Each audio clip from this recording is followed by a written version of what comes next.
The benefits of remote work for employers has always been seen as a way to keep business afloat during COVID. And in a post-pandemic world, a lot of companies are saying, okay, party's over, time to get back to the office. And they've gotten pushback from employees for it. But today's guest says the rush to return to the office can actually be short-sighted. Forward-thinking companies are actually recognizing and reaping the benefits of remote work arrangements. And when we come back, we'll find out what they are and how your organization can capitalize on them too. This is Business Confidential Now with Hannah Hasl-Kelchner, helping you see business issues hiding in plain view that matter to your bottom line. Welcome to Business Confidential Now, the podcast for smart executives, managers, and entrepreneurs looking to improve business performance and their bottom line. I'm your host, Hannah Hasl-Kelchner, and today I have a very interesting guest for you. She's Barbie Brewer, the author of Live and Let Lead, Leadership Lessons for the Future of Work. Barbie began her career in Silicon Valley during the dot-com boom of the 90s and is now an industry-leading expert in developing critical areas of modern business performance and culture, including remote and hybrid workforces. Her journey includes positions at IBM, GitLab, and Netflix, where she helped develop a work culture that was recognized nationally as transformative. I am looking forward to learning more about all of this, as I'm sure you are. So welcome to Business Confidential Now, Barbie. Hi, it's great to be here. It's great to have you. You know, a lot of people understand the benefits of remote work arrangements for employees, but I'm curious about the benefits of those types of arrangements for employers. In your experience developing both remote and hybrid workplaces, what are the benefits to employers? Why should they give this some serious thought? You know, that's a great question because I think that many companies right now are grappling with what do we do, where do we go, and depending on what we choose, what practices do we set up. So I think that really the benefit to employers, one is a unlimited access to the absolute best talent in the world, and that can really help you improve diversity. And I don't mean diversity just in terms of what we look like, but in terms of neurodiversity, physical diversity, different thought processes. The reality is that even if you're just talking about America, if you're, kind of doing that, I'm just looking at America viewpoint, the zip codes that we're all from highly influence our perspective on the world, products, and things.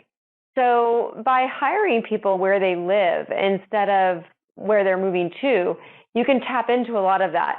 In addition, when it comes to, functional diversity in terms of neurodiversity as well as physical diversity, it also enables you to tap into talent that it's harder for them to come into the office. I left Netflix primarily because I was diagnosed with a pretty aggressive sarcoma. And based off of that, I couldn't handle the 2-hour commute each way anymore. I was on chemo for a year and then eventually had a great successful surgery at Memorial Sloan Kettering. But in between those times, I still wanted to work, and GitLab gave me that opportunity to do so. So had GitLab said you have to come to the office, I never would have been able to be their first chief people officer. And they were a great company. They're public now. They were very successful, and they have no office building whatsoever. When I joined, they were at about 200 employees in about 40 countries. By the time I left, they were close to 1,000 employees in over 60 countries. Now, that amount of geographic diversity is not best for every company because what we probably will go into is how to make remote work well as well. So you have the diversity of talent, you have the increased talent pool, which are two factors that make it great for employers. The other thing that you have is the ability to grow and expand without having to worry about the cost of rent and the expansion of the office. I remember when I was at Netflix, we built brand new buildings. And until we did, we had a very hard time hiring because we didn't have a place to put everybody. When you hire remotely, if you have an increase in need for employees, you don't have to wait until your facilities department can get you more space. You can hire them now, and sometimes more affordably. Now, I'm not someone who wants to take advantage of lower income areas by paying less, but the reality is, if you pay everyone exactly the same, you're really not paying everyone the same because cost of living does vary. So another benefit to employers can be cost savings in hiring lower income areas, but I like to set a minimum bar that you don't go under based off of San Francisco areas so that you're not exploiting lower income areas. But the reality is that the cost savings you can get in investing in people instead of in rent and facility costs are pretty significant. Now, every company is different. So when I say that, I'm speaking much more to your software businesses more than I am your hardware businesses, obviously. I still think that certain industries are better off having people in person, like educating elementary school students. I think there's a lot of value for them to be in the classroom together. But when it comes to SaaS companies, I think that they have an opportunity more than some other companies to really penetrate this global market for talent. So you have diversity, you have greater talent pools, you have redirecting costs towards rent and facility costs to talent costs, which can be very significant. The diversity aspect, as we all know, isn't just about showing better diversity numbers, but it's about how diversity of thought and experience actually improves your company's product revenues. There's enough research around that I don't need to quote that. And then the other benefit that I think it really does have to employers, and this is hybrid as well as all remote, but you really get the opportunity to get to know people better. And I know that sounds odd because you think you would get to know someone better when they're sitting next to you in your office place. But the reality is that companies that are building-based and office-based, you do have your water cooler conversations. You do have your lunchroom conversations. And we look back at that with fondness. And during the pandemic, a lot of people missed that. We missed it more than we would have during a normal time frame, largely because our social avenues were removed from us in our day-to-day life outside of work. I could no longer go to the gym. I could no longer meet my friends for a pedicure. I could no longer go to a local restaurant and dine with my friends who live in the locality. So it was a hard hit during the pandemic to not be able to go to work, but also not be able to enjoy your social functions. And not to mention that, I've got 2 teenagers at home now. So trying to work while there's 2 teenagers at home, also on Zoom all day, and also asking mom for help all day, was certainly more of a stressor than it is today, where my kids are going to school, but I'm still working remotely, right? So it's a different environment there. But the reality is that you actually have fewer, people work remotely, you have fewer issues with employee relations cases being brought against your company as well. And I know that's very tactical, but the reality is that there are fewer offenses typically when you're working remotely than when you're all going out for a drink after work and then things get said that maybe should not be said. But if you were going out with your friends after work that didn't work for your company, you would be under less scrutiny. So social in the workplace is important, but the social avenues that your employees have outside of the workplace are also very important. And working remotely gives them a chance to fulfill their social needs outside of work instead of fulfilling all their social needs within work that can actually start to complicate the workplace. Well, that certainly is a lot of advantages. What I'm curious about, since you have experience in both the remote and hybrid workplaces, is how would you recommend an employer, maybe a smaller company or even a startup, evaluate the trade-offs between a remote and a hybrid workplace when it comes to reaping the benefits that you've just talked about? So the trade-off, there's more the further distributed your companies are. So most of the trade-offs involved in having a remote workforce include things like learning how to asynchronously collaborate, learning how to get good with online technology, things like that. You can be a remote workforce, but still say everybody's going to be within a 3-hour time difference of each other, right? And in that case, you don't have to build as strong of an asynchronous collaboration muscle. Right now, I work for a company called Safe Security, and they're a great company, great culture. I love it here. We have employees everywhere from India to the UK to Australia to the US. So we've got a lot of different time zones that we have to interact with.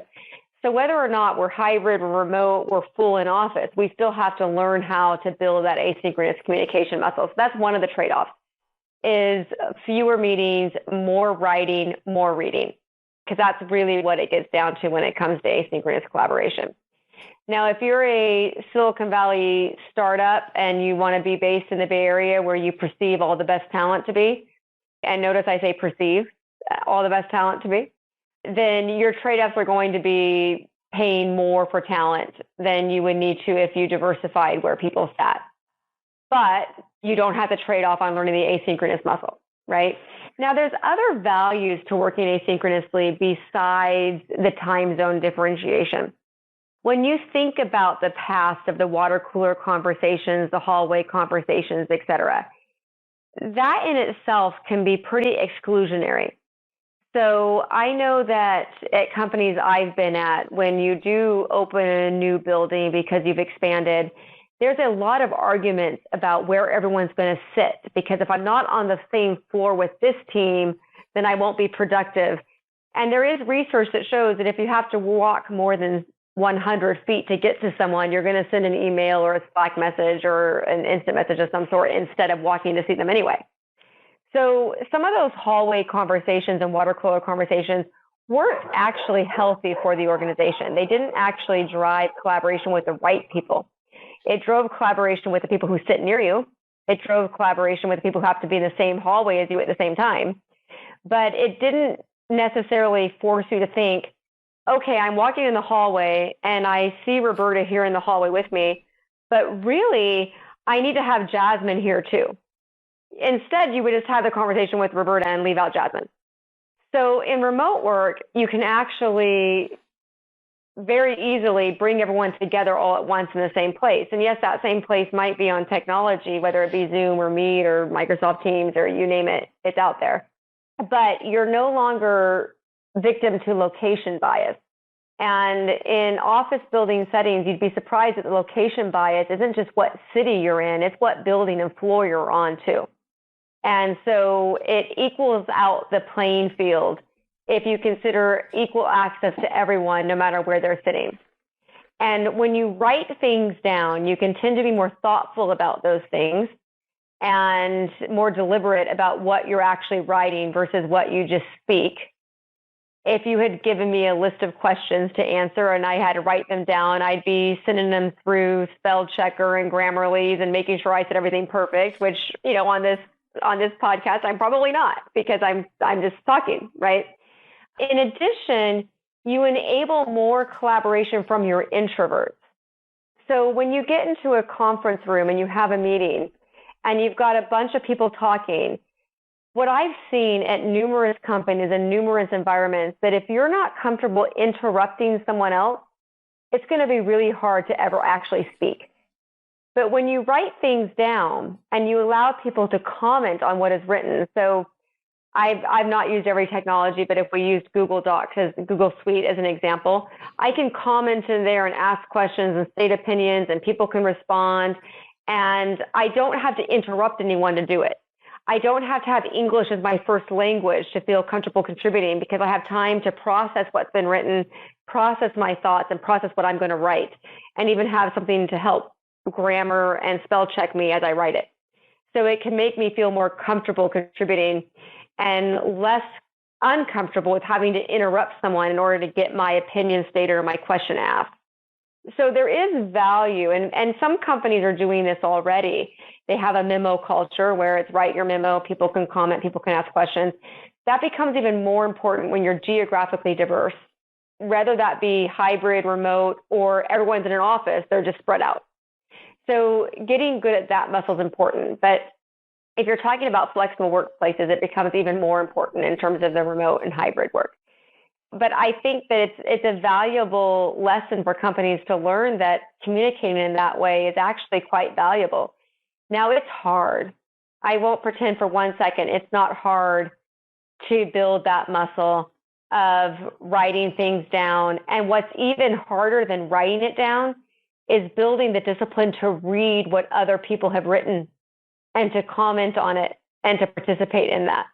It's very easy to just say, hey, it'd be easier if we just scheduled a meeting.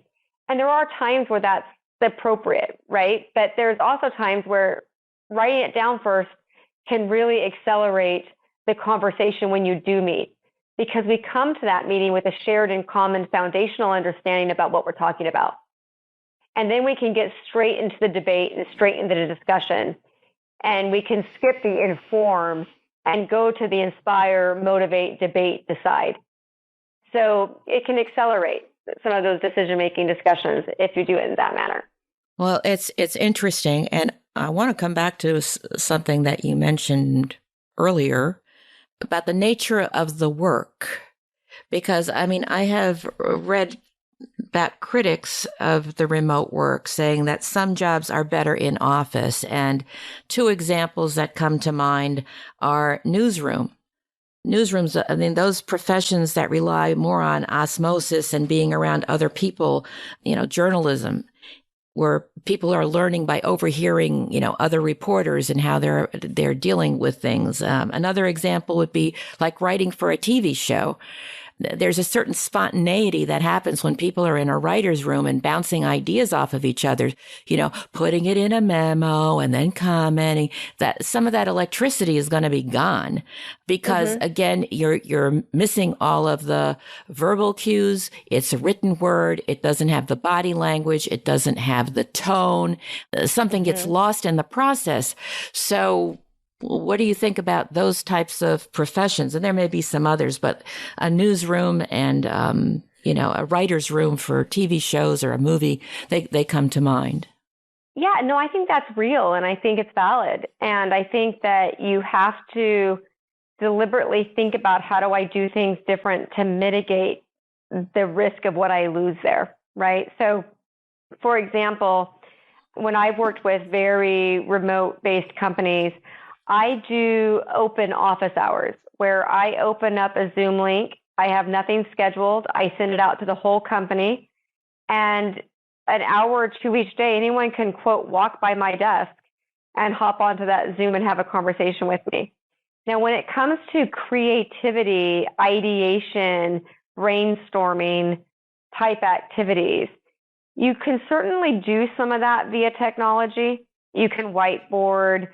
You can be on a call together and be writing and ideating and speaking out. You don't have to go into the same room to do that. However, I've never worked for a company that I felt like it's not important to get together sometimes.